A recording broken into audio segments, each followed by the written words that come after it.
Oh, Georgia. Rome, kamusta ka naman? Ba't hindi ko matawagan yung telepono mo? Nahulog, nabasa. Ayaw gumana. May pinatutuyo ko sa kotse. Really now? Sino kasama sa loob? Si Emma. Kailangan ko nang umalis. Bakit mo iniiba yung usapan? Alam ko kasama mo si Emma. May nakakita sa inyo, masaya kayo nagsasayaw. Iharap mo sa akin yung babae niyan.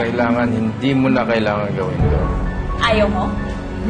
Ano sige, ako mismo ang harap sa lintik na Georgia, babae. hindi na kailangan ba? Emma? Georgia! Georgia!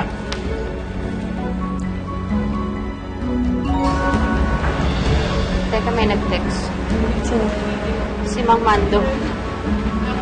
Andiyan na daw sa labas si Georgia. Ano? Bes, kailangan natin umalis dito. May nakita kong backdoor doon. Tara! Hindi tayo aalis. May kailangan pa tayong makita. Georgia! Emma! Georgia! Asan ka? Lumabas ka! Tumabi kayo! Georgia, tama na yan. Huwag dito. Huwag dito, okay? Ikaw, hindi ka nahiya sa pinagkagawa mo? Pinagtataksilan niyo ako ni Emma? Wala nahiya sa amin. Walang ganun. Emma! Sige, mag-deny ka pa! Emma! Georgia. Humarap ka sa akin! Pakikitamin ko yung sahig dito gamit ang mukha mo! Emma! Wala si Emma rito. Halika na. Halika na. Emma! Halika na. Oh, walang siya ka. Georgia! Walang siya ka. Georgia! Georgia! Miss, pasensya. Pasensya na, Miss. Pasensya na. Hindi. At tama na! Nagdamay-tamping dahil sa'yo. Rom, sandali! Emma, alam ko na nandito kayo.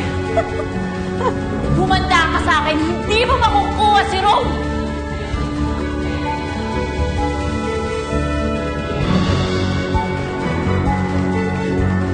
Rom! Tama ka. Talagang nakakaya yung babaeng. Kung ako kay Rome, naku, tatakbo na ako palayo sa babaeng at dediretso na ako sa'yo.